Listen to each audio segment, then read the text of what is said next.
அத்தியாயம் 7. வியத்தகு அவதாரம். சாய்பாபா எல்லாவித யோக பயிற்சிகளையும் அறிந்திருந்தார். அவர் தௌத்தி, அதாவது 22.5 அடி நீளமும் 3 அங்குல அகலமும் உள்ள நனைக்கப்பட்ட ஒரு லினன் துண்டினால் வயிறு சுத்தம் செய்தல். கண்ட யோகம், உடல் உறுப்புகளை தனித்தனியாக கலற்றி பின்னர் சேர்த்தல். சமாதி உள்ளிட்ட 6 முறைகளிலும் கைதேர்ந்தவராக இருந்தார். அவரை ஒரு ஹிந்து என்று நீங்கள் கருதுவீர்களானால் அவர் ஒரு யவனரை போன்று தோற்றமளித்தார். நீங்கள் அவரை ஒரு யவனர் என்று கருதுவீர்களானால் ஒரு சமய ஆசாரமுள்ள ஹிந்துவாக தோற்றமளித்தார். அவர் ஒரு ஹிந்துவா முகமதியரா என்று ஒருவரும் திட்டவட்டமாக அறிந்திருக்கவில்லை. இந்துக்களின் விழாவான ராமநவமியை உரிய சகல மரியாதைகளுடன் கொண்டாடி அதே நேரத்தில் முகமதியர்களின் சந்தனக்கூடு ஊர்வலத்தையும் அனுமதித்தார். திருவிழாக்களில் குத்துச்சண்டையை ஊக்குவித்து வெற்றி பெற்றோருக்கு பரிசுகள் வழங்கினார். கோகுலாஷ்டமி வந்தபோது கோபால் காலா திருவிழாவை, அதாவது கிருஷ்ணர் மேனியை கருமை நிறமாக்கும் வைபவம் உரிய முறைப்படி செய்வித்தார். திருவிழாவின் போது முகமதியர்களை தங்கள் தொழுகையை நமாஸ் தமது மசூதியில் செய்ய அனுமதித்தார். ஒருமுறை மொஹரம் திருவிழாவின் போது சில முகமதியர்கள் மசூதியில் ஒரு தாசியா அல்லது தாபூத் முஸ்லிம் ஞானியரின் பாடை உருவகம் செய்யவும் அதை சில நாட்கள் மசூதியில் வைத்திருந்து கிராமத்தின் வழியாக ஊர்வலமாக எடுத்துச் சென்று புதைக்கவும் தீர்மானித்தனர். 4 நாட்களுக்கு தாபூத்தை மசூதியில் வைக்க சாய்பாபா சம்மதித்தார். 5வது நாள் சிறிதளவும் தமது செயலுக்காக வருந்தும் தன்மையே இன்றி மசூதியில் இருந்து அதை அப்புறப்படுத்தினார். நீங்கள் அவரை ஒரு முகமதியர் என்று கூறுவீர்களானால் ஹிந்து மத வழக்கப்படி காது குத்தப்பட்டிருந்தார். நீங்கள் அவரை ஹிந்து என்று கருதுவீர்களானால் அவர் சுன்னத் கல்யாணம் செய்கிற வழக்கத்தை ஆதரித்தார். ஆனால் பாபாவை நெருங்கிய நானே சாஹப் சந்தோர்கார் கருத்துப்படி பாபாவுக்கே சுன்னத் செய்யப்படவில்லை. PV தேவ் எழுதிய பாபா ஹிந்து கி யவன் என்ற கட்டுரையை சாய் லீலா சஞ்சிகையில் பக்கம் 562 பார்க்கவும். நீங்கள் அவரை ஹிந்து என்று அழைத்தால் எப்போதும் மசூதியில் வாழ்ந்தார். முகமதியர் என்றால் துனி என்னும் அகண்ட நெருப்பை அவர் எப்போதும் மசூதியில் வைத்திருந்தார். மற்றும் முகமதிய மதத்திற்கு விரோதமான பின்வரும் 3 பழக்கங்களையும் கொண்டிருந்தார். அதாவது திருகையில் அரைப்பது, சங்கு ஊதுவது, மணியடிப்பது, தீயில் ஆகுதி செய்தல், பஜனை, தண்ணீரால் சாய்பாபாவின் பாதத்தை அர்க்கிய வழிபாடு செய்தல் முதலியன எப்போதும் அங்கு அனுமதிக்கப்பட்டன. நீங்கள் அவரை முகமதியர் என்று நினைத்தால் பிராமண சிரேஷ்டர்களும் அக்னிஹோத்ரிகளும் தங்கள் வைதீக சம்பிரதாயத்தை விட்டுவிட்டு அவர் பாதங்களில் சாஷ்டாங்கமாக வீழ்ந்து பணிந்தனர். அவரது தேசம் முதலியவற்றை பற்றி விசாரிக்க போனவர்கள் அவரது தரிசனத்தால் கவரப்பட்டு திகைத்து வாயடைத்து ஊமையானார்கள். எனவே அவர் ஒரு முகமதியரா ஹிந்துவா என்பது ஒருவராலும் நிச்சயமாக தீர்க்க இயலாததாய் இருந்தது. இது அதிசயம் அல்ல. அகங்காரத்தையும் உடல் உணர்வையும் ஒழிப்பதன் மூலம் பரமாத்மாவிடம் தன்னை முழுவதும் அர்ப்பணித்து சரணாகதி அடைந்து அவருடன் ஒன்றி விடுபவனுக்கு ஜாதி, தேசம் என்னும் கேள்விகள் குறித்து கருத்தில் கொள்வதற்கு ஏதுமில்லை. சாய்பாபாவை போன்ற அத்தகைய ஒருவர் ஜாதிகளுக்குள்ளேயும் ஜந்துகளுக்குள்ளேயும் எவ்வித வேறுபாட்டையும் காணவில்லை. பக்ரிகளுடன் மாமிசமும் மீனும் அவர் உண்டார். நாய்கள் அவைகளின் வாயால் அவ்வுணவை தீண்டிய போதும் அவர் அருவருப்பு காட்டவில்லை. சாய்பாபா அத்தகைய தனிச்சிறப்பு வாய்ந்த வியத்தகு அவதாரமாவார். முன்னர் செய்த நல்வினைகளின் காரணமாகவே நான் அவர் பாதத்தடியில் உட்காருவதற்கும் அவருடைய ஆசீர்வதிக்கப்பட்ட நட்பை மகிழ்ந்து அனுபவிப்பதற்கும் நல்ல அதிர்ஷ்டத்தை பெற்றேன். அதிலிருந்து நான் பெற்ற மகிழ்ச்சியும் ஆனந்தமும் தன்னிகர் இல்லாதவை. உண்மையில் சாய்பாபா பரிபூரண ஆனந்தமும் உணர்வும் ஆவார். அவரின் உயர்வையும் தனித்தன்மை சிறப்பையும் போதுமான அளவிற்கு நான் விளக்க இயலாது. அவரின் பாதார விந்தங்களில் ஆனந்தத்தை நுகர்பவன் அவருடையதே ஆன ஆத்மாவிலேயே ஸ்தாபிக்கப்படுகிறான்.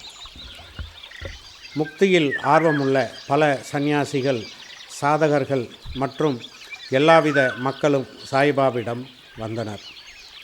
எப்போதும் அவர் நடந்தார், பேசினார், அவர்களுடன் சேர்ந்து சிரித்தார்.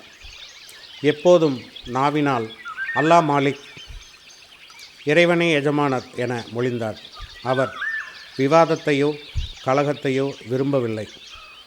அவர் சில நேரங்களில் கடுமையாக இருப்பினும் எப்போதும் அமைதியாகவும் கட்டுப்பாட்டுடனும் இருந்தார். எப்போதும் முழு வேதாந்தத்தையும் போதித்தார். கடைசி வரை பாபா யார் என்பது ஒருவருக்கும் தெரியாது. அரசர்களும் ஏழைகளும் அவர் முன் சமமாக நடத்தப்பட்டனர்.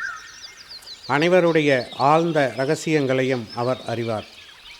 அதை அவர் மொழிகளால் வெளியிட்டபோது அனைவரும் வியந்தனர். சர்வ ஞானங்களின் கருவூலம் அவரே. எனினும் அறியாதவர் போல் நடித்தார். புகழை அவர் விரும்பவில்லை. இவைகளே சாய்பாபாவின் குணாதிசயங்கள். அவர் மானிட உருவத்தில் இருப்பினும் அவரின் செய்கைகள் அவரது கடவுள் தன்மையை எடுத்து காட்டியது. அனைவரும் அவரை ஷிர்டியில் இருக்கும் பரமாத்மா என்றே நம்பினர். சாய்பாபாவின் குணாதிசயங்கள். பாபாவின் அற்புதங்களை விளக்க தெரியாத அறிவிலி நான். ஷிர்டியில் உள்ள ஏறக்குறைய எல்லா கோவில்களையும் அவர் பழுதுபார்க்கச் செய்தார். சனி, கணபதி, சங்கரர், சரஸ்வதி, கிராம தேவதை, மாருதி முதலிய எல்லா கோவில்களையும் தாத்யா பாட்டீல் மூலமாக ஒழுங்குபடுத்தச் செய்தார். அவருடைய தர்மமும் குறிப்பிடும்படியானது. தட்சிணை என்ற பெயரில் அவர் வழக்கமாக வாங்கி வந்த பணமும் தாராளமாக பகிர்ந்து அளிக்கப்பட்டது. ரூ 20 சிலருக்கும் ரூ 15 அல்லது 50 மற்றவர்களுக்கும் தினந்தோறும் அளிக்கப்பட்டது. இது தூய தர்ம பணம் என்றும் அதை உபயோகமாக பயன்படுத்தவும் பாபா விரும்பினார். பாபாவின் தரிசனத்தை பெற்றதால் மக்கள் மிக பெரும் அளவில் பயனடைந்தார்கள். சிலர் ஆரோக்கியமும் நலமும் பெற்றனர். கொடியவர்கள் நல்லவர்களாக திருந்தினார்கள். சில சந்தர்ப்பத்தில் குஷ்டம் குணமாக்கப்பட்டது. பலர் தங்களின் மனோபீஷ்டங்களில் பூர்த்தி எய்தினர். குருடர்கள் தமது கண்களில் எவ்வித மருந்தோ சாரோ விடப்படாமல் பார்வையை அடைந்தார்கள். சில முடவர்கள் கால்களை அடைந்தார்கள். அவரின் அசாதாரண பெருந்தன்மைக்கு ஒரே ஒரு எல்லையை ஒருவராலும் காண இயலாது. அவரது புகழ் நெடுந்தூரம் பரவி எல்லா திசைகளிலிருந்தும்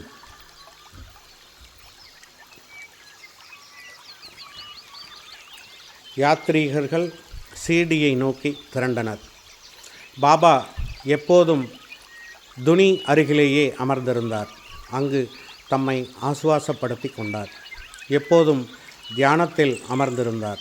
சில சமயங்களில் குளித்தும் மற்ற நேரங்களில் குளிக்காமலும் இருந்தார். தமது தலையில் ஒரு வெள்ளை டர்பனும் இடுப்பில் சுத்தமான வேஷ்டியும் தமது உடம்பில் ஒரு சட்டையும் அணிவது வழக்கம். ஆரம்பத்தில் இதுவே அவரது உடையாகும். அவர் கிராமத்தில் முதலில் வைத்தியம் செய்தார். நோயாளிகளை கவனித்து மருந்து கொடுத்தார். அவர் எப்போதும் வெற்றி பெற்று ஹகீமை, வைத்தியரை போன்று புகழ் அடைந்தார். ஒரு வினோதமான விஷயத்தை இங்கு கூறலாம்.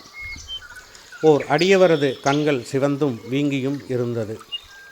ஷிர்டியில் ஒரு வைத்தியரும் கிடைக்கவில்லை. மற்ற அடியவர்கள் அவரை பாபாவிடம் அழைத்து சென்றனர். அதை போன்ற வியாதிக்கு மற்ற டாக்டர்கள் களிம்பு, அஞ்சனம், பசும்பால், கற்பூராதி மருந்துகள் முதலியன உபயோகிப்பர். ஆனால் பாபாவின் சிகிச்சையோ முற்றிலும் தனித்தன்மை வாய்ந்தது.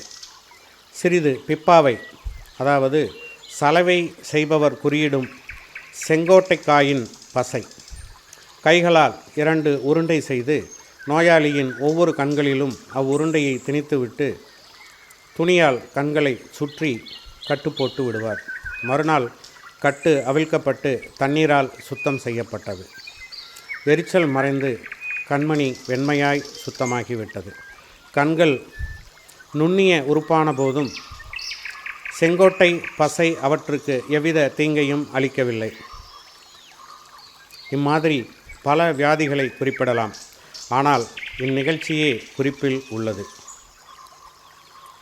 பாபாவின் யோக பயிற்சிகள். பாபா யோகத்தின் எல்லா பயிற்சி முறைகளையும் அறிவார். அவைகளில் 2 இங்கே குறிப்பிடுவோம். 1. தௌத்தி அல்லது சுத்த விருத்தி. ஒவ்வொரு 3வது நாளும் பாபா மசூதியிலிருந்து நெடுந்தொலைவிலுள்ள ஆலமரத்திற்கு அருகில் இருக்கும் கிணற்றுக்கு சென்று தமது வாயை கழுவி குளிப்பார். ஒரு சந்தர்ப்பத்தில் தமது குடல், கும்பி முதலியவற்றை அவர் வாந்தி எடுத்து அவைகளின் உட்புறத்தையும் வெளிப்புறத்தையும் சுத்தம் செய்து பக்கத்திலுள்ள நாவல் மரத்தில் உலர்வதற்காக வைத்தது கவனிக்கப்பட்டது. இதை பார்த்தவர்கள் ஷீரடியில் உள்ளனர். அவர்கள் இவ்வுண்மையை சோதனை செய்து பார்த்துவிட்டனர். 3 அங்குல அகலமும் 22.5 அடி அகலமும் உள்ள நனைக்கப்பட்ட லினன் துணியால் தௌத்தி செய்யப்படுகிறது. இது தொண்டைக்குள் விழுங்கப்பட்டு ஏறக்குறைய அரை மணி நேரத்திற்கு வயிற்றுக்குள்ளேயே கிரியைகள் நடத்த வைத்திருக்கப்பட்டு பிறகு வெளியே எடுக்கப்படுவதே சாதாரண தௌத்தியாகும். ஆனால் பாபாவின் தௌத்தியோ மிகவும் தனிச்சிறப்பானதும் அசாதாரணமானதும் ஆகும். 2. கண்ட யோகம். பாபா தமது உடம்பிலிருந்து வெவ்வேறு உறுப்புகளை பிய்த்தெடுத்து மசூதியில் அவற்றை பல இடங்களிலும் தனியாக வைத்திருந்தார். ஒரு முறை ஒரு பெருந்தகை மசூதிக்கு சென்று பாபாவின் உடல் உறுப்புகள் தனித்தனியாக மசூதியின் பல இடங்களில் கிடப்பதை கண்டார். அவர் மிகவும் பீதியடைந்து முதலில் கிராம அதிகாரிகளிடம் சென்று பாபா கண்டதுண்டங்களாக வெட்டப்பட்டு கொலை செய்யப்பட்டதை அறிவிக்க எண்ணினார். அவரே முதல் தகவல் தந்தவராகி விடுவாராதலால் அவ்விஷயத்தை பற்றி சிறிது அறிந்து இருந்தாலும் அவர் மீது பொறுப்பு சுமத்தப்பட்டுவிடும் என எண்ணி யாரிடமும் ஏதுமே கூறாமல் இருந்துவிட்டார். ஆனால் மசூதிக்கு சென்றபோது பாபா தேக ஆரோக்கியத்துடன் திடகாத்திரமாக முன்போலவே இருப்பதைக் கண்டு மிகவும் அதிசயம் அடைந்தார். தான் முதல் நாள் பார்த்தது வெறும் கனவு என்றே அவர் எண்ணினார்.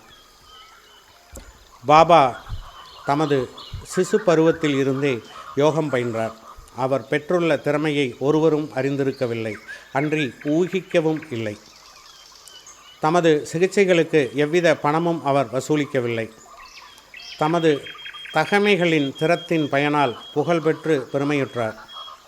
பல ஏழைகளுக்கும் துன்பப்படும் மக்களுக்கும் அவர் ஆரோக்கியம் அளித்தார். வைத்தியர்களில் எல்லாம் தலைசிறந்த புகழ்பெற்ற வைத்தியரான அவர் தமது தேவைகளை லட்சியம் செய்யவில்லை. மற்றவர்களின் நன்மைக்கும் சௌகரியத்திற்குமே எப்போதும் உழைத்தார். தாங்க முடியாத பயங்கர வழிகளை எல்லாம் தாமே பலமுறை இம்முறைகளில் தாங்கி துயருற்றிருக்கிறார். எங்கும் நிறைந்திருக்கும் மிகவும் கருணையுடைய பாபாவின் குணாதிசயத்தை எடுத்து காண்பிக்கும் அத்தகைய ஒரு நிகழ்ச்சியை இங்கு தருகிறேன். பாபாவின் எங்கும் நிறை தன்மையும் கருணையும். 1910ஆம் ஆண்டில் தீபாவளி விடுமுறையின் போது பாபா துணிக்கருகில் அமர்ந்து குளிர்காய்ந்து கொண்டிருந்தார். பிரகாசமாக எரிந்து கொண்டிருந்த துவனியின் விறகை நுழைத்தார். சிறிது நேரத்திற்கு பின் விறகுகளை நுழைப்பதற்கு பதில் பாபா தமது கரத்தையே துவனி உள்ளே நுழைத்து விட்டார். கரம் உடனே கருகி வெந்துவிட்டது. இது வேலையால் மாதவாலும் மாதவராவ் தேஷ்பாண்டேயாலும் உடனே கவனிக்கப்பட்டது. உடனே அவர்கள் பாபாவிடம் ஓடினார்கள். மாதவராவ் தனது கைகளில் பாபாவின் இடுப்பில் கொடுத்து சேர்த்து வலிந்து பின்னால் இழுத்து, தேவா, எதற்காக இங்கனம் செய்தீர் என்று கேட்டார். பின்னர் பாபா தம் உணர்வுக்கு வந்து பதிலளித்தார். தொலை தூரத்தில் உள்ள ஏதோ ஓர் இடத்தில் ஒரு கொல்லனின் மனைவி உலைக்களத்தில் இருந்த துருத்தியில் வேலை செய்து கொண்டிருந்தாள். அப்போது அவளது கணவன் அவளை கூப்பிட்டான். அவள் தனது இடுப்பில் குழந்தை இருப்பதை மறந்து அவசரமாக ஓடினாள். அதனால் ஊது உலைக்களத்தில் குழந்தை நழுவி விழுந்துவிட்டது. நான் உடனே உலைக்களத்தில் கையை விட்டு குழந்தையை காப்பாற்றினேன். எனது கரங்கள் வெந்து போனதை பற்றி நான் பொருட்படுத்தவில்லை. குழந்தையின் உயிர் காக்கப்பட்டதை எண்ணி நான் மகிழ்வடைகிறேன். குஷ்டரோக அடியவனின் சேவை. மாதவ்ராவ் தேஷ்பாண்டேயிடமிருந்து பாபாவின் கரங்கள் வெந்து போனதை கேள்விப்பட்ட நானா சாஹேப் சந்தோர்கர் பம்பாயை சேர்ந்த புகழ்பெற்ற டாக்டரான பரமானந்த் என்பவரை ஆயின்மெண்ட், லிண்ட் துணி, பாண்டேஜ் துணி உட்பட்ட மருத்துவ சாமான்களுடன் அழைத்து வந்து பாபாவின் கரத்தை பரிசோதிக்கவும் வெந்ததினால் ஏற்பட்ட தீக்காயத்திற்கு சிகிச்சை செய்யவும் வேண்டிக் கொண்டார். ஆனால் பாபாவினால் இது மறுக்கப்பட்டது. அது முதற்கொண்டு பாகோஜி சிண்டே என்ற குஷ்டரோகி அடியவரால் பாபாவுக்கு சிகிச்சை செய்யப்பட்டு வந்தது. வெந்து போன இடத்தை நெய் போட்டு நன்றாக தேய்த்துவிட்டு ஒரு இலையை அதன் மீது வைத்து கட்டிவிடுவது அவரது சிகிச்சையாகும். நானா சாஹேப் பலமுறை பாபாவிடம் அந்த கட்டை நீக்கிவிட்டு டாக்டர் பரமானந்தை காயத்தை சோதிக்கவும் சிகிச்சை செய்யவும் குணப்படுத்தவும் அது விரைவில் குணப்படும் எண்ணத்துடன் கேட்டுக்கொண்டார். டாக்டர் பரமானந்தும் அதையொப்ப பலமுறை வேண்டுகோள் விடுத்தார். ஆனால் அல்லாவே அவரது மருத்துவர் என்று கூறி பாபா மறுத்துவிட்டார். அவரை தமது கையை சோதிக்க அனுமதிக்கவே இல்லை. டாக்டர் பரமானந்தின் மருந்துகள் சீர்டியில் உபயோகப்படுத்தப்படவில்லை. இருப்பினும் டாக்டருக்கு பாபாவின் தரிசனத்தை பெறும்படியான நல் அதிர்ஷ்டம் இருந்தது. தினந்தோறும் பாகோஜி அவர் கரத்திற்கு சிகிச்சை செய்ய அனுமதிக்கப்பட்டார். சில நாட்களுக்கு பின் கரம் குணப்படுத்தப்பட்டது. அனைவரும் மகிழ்ச்சியுற்றனர். ஏதோ லேசான வலி இன்னும் இருந்திருக்குமோ இல்லையோ என்பதை நாம் அறியோம். தினந்தோறும் பாகோஜி தனது நியதிப்படி கட்டுகளை தளர்த்தி நெய்யினால் அதை நன்றாக மீண்டும் தேய்த்து அழுத்தி கட்டு போடுவார். இது சாய்பாபாவின் மகாசமாதி வரை நடைபெற்றது. அவர் ஒரு முழு சித்தரானதால் இந்த சிகிச்சை உண்மையில் அவருக்கு தேவையிருக்கவில்லை. ஆனால் தமது அடியவர் மீதுள்ள அன்பின் காரணத்தால் பாகோஜியினது உபாசனையை அதாவது சேவையை முழுவதுமாக தடையின்றி நடத்த அனுமதித்தார். பாபா லெண்டித் தோட்டத்திற்கு புறப்பட்ட போது பாகோஜி அவருக்கு குடை பிடித்து அவருடன் கூட சென்றார். தொனிக் அருகிலுள்ள கம்பத்தில் பாபா அமர்ந்ததும் பாகோஜி தனது சேவையை ஆரம்பித்தார். பாகோஜி முந்தைய ஜென்மத்தில் தீவினையாளர். அவர் குஷ்டரோகத்தால் அவதியுற்று கொண்டிருந்தார். அவரது கைகள் சுருங்கி இருந்தன. அவரது உடம்பு முழுவதும் சீலாகி மோசமாக நாற்றம் அடித்தது. வெளியில் அவர் துரதிர்ஷ்டசாலியாக இருப்பதைப் போல் தோன்றினாலும் அவர் மிகவும் அதிர்ஷ்டசாலியாகவும் மகிழ்ச்சி உள்ளவராகவும் இருந்தார். ஏனெனில் அவரே பாபாவின் முதன்மையான சேவகர். பாபாவின் நட்பினால் உண்டாகும் நன்மைகளை அடைந்தார். குழந்தை ஹபர்டேயின் ஃப்ளேக் வியாதி.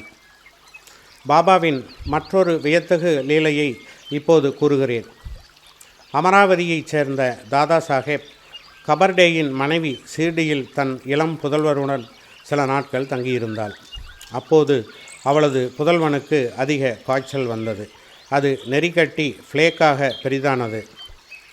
தாயார் பயந்து போய் மிகவும் மனவேதனை அடைந்தாள். பின்பு அமராவதிக்கு செல்ல நினைத்து பாபா வழக்கமாக மாலையில் சுற்று வரும்போது வாதாவிற்கு அதாவது சமாதி மந்திர் அருகில் வந்து கொண்டிருக்கையில் அவருடைய அனுமதியை பெறுவதற்காக பக்கத்தில் சென்று நடுங்கும் குரலில் தனது இளம் புத்திரன் பிளேக்கால் பீடிக்கப்பட்டிருப்பதையும் தெரிவித்தாள்.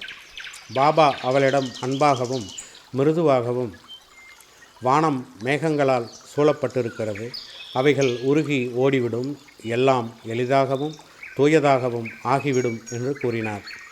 இவ்வாறு கூறிக்கொண்டே தமது கஃப்னி உடையை இடுப்பு வரை தூக்கி அங்கு பிரசன்னமாகி இருந்த அனைவருக்கும் நன்றாக பெரிதாக முட்டை அளவிற்கு தோன்றியிருந்த பிளேக் கட்டிகளை காண்பித்து, பாருங்கள், எனது அடியவர்களுக்காக நான் எங்கனம் கஷ்டப்பட வேண்டி இருக்கிறது, அவர்களது கஷ்டங்கள் எல்லாம் எனதேயாகும் என்றார்.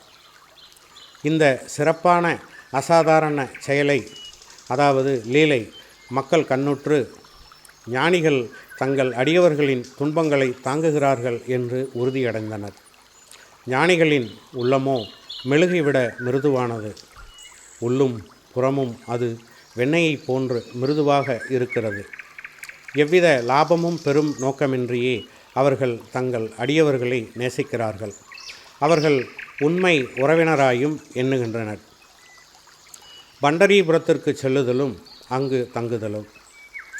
பாபா எவ்வாறு தம் அடியவர்களை நேசித்தார், அவர்களின் விருப்பங்களையும் முயற்சிகளையும் எங்கனம் ஆவலுடன் எதிர்பார்த்து பூர்த்தி செய்தார் என்பதை சித்தரிக்கும் ஒரு கதையை கூறிய பின்னர் இவ்வத்தியாயத்தை முடிக்கிறேன்.